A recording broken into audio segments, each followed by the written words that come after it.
Good morning. Kamusta kayong lahat? Ngayon, balik naman po tayo dito sa ating Sweat Economy or Sweat Wallet. So ngayon, pag-uusapan natin kung gaano ka-importante itong Web3 na Sweat or Sweat Economy. Okay? Ngayon, meron po ako dito, kung napapansin niyo po ito, alam ko hindi po ako yung lahat nakakilala kung ano po ito. Ito po ang 1 Real. Yan. Real or Realat or 1 Real dito sa Saudi Arabia, sa bansang Saudi Arabia. So ito naman is 1 peso, Philippine 1 peso. So bakit ko po sinishare itong Real tsaka Philippine peso? Okay, so way back 2015, ito po kasing 1 Real, ang conversion po nito sa Philippine peso is nasa 12 pesos. Okay, ibig sabihin doseng ganito. So ngayon, gano'n na po siya kataas, is 15 pesos na po siya, equivalent ng isang real. Pero kahit tumaas man po ito, yung tax tumataas din po. Kasi yung isang value po nito dati, way back 2015, ang nabibili po natin sa isang real, may 4 ka pang itlog. So ngayon, ang nabibili mo dito, ito, isang tubig. So bakit ko po sinishare sa inyo to? Kasi sa Sweat Economy po or Web3 coin, ang free plan na 0.33 napakahalaga po.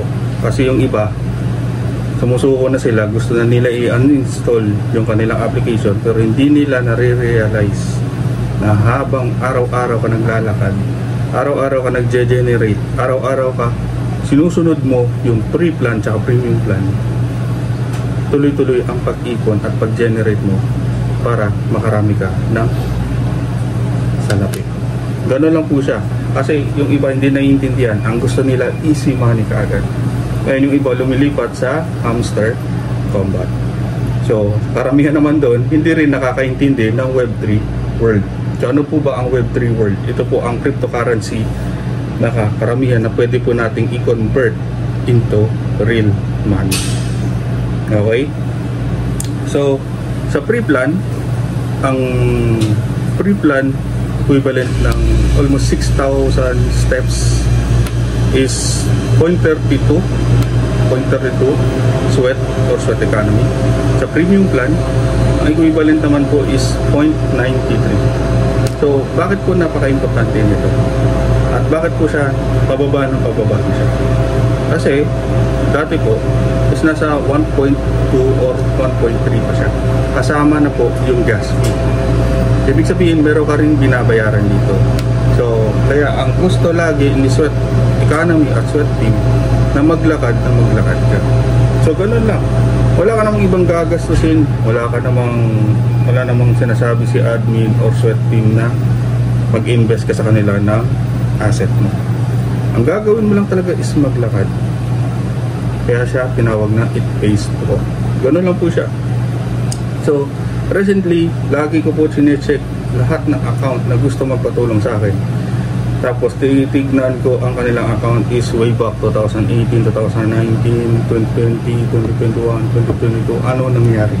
Walang laman. Kasi ang mindset nila is influencer hub. So, kaya po tinawag itong it pays to walk kasi kailangan po natin maglakad. So, dito po tayo nag-generate ng ating sweat. Kaya po neto.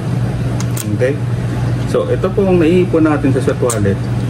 The more na nakakarami tayo, the more po na marami tayong may cash out. So, ngayon, ang value po ng sweat is pababa na po siya. Ibig sabihin, yung inflation niya, minsan pataas, pababa. At lalo na parating na po ang tinatawag na token generation event. So once dumating ang token generation event, ito pong sweat or sweat coin or Web2 coin na from sweat coin application, pwede po natin siya i-convert o i-transfer sa sweat wallet para makash out natin. Kasi karamihan sa iba hindi pa rin nakakaintindi ano ang ibig sabihin ng ini-explain ko. So ganoon lang po siya kasimple.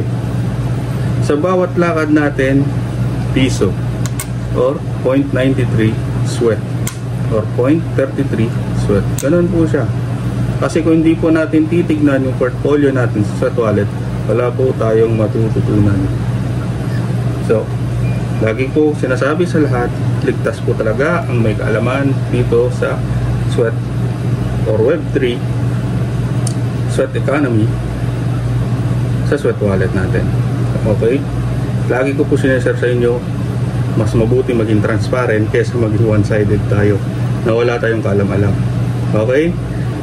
So, enjoy nyo po itong video na ito at gusto ko sana pag nagbukas kayo ng Sweat wallet nyo, is marami na po siyang laman. Okay? Happy earnings!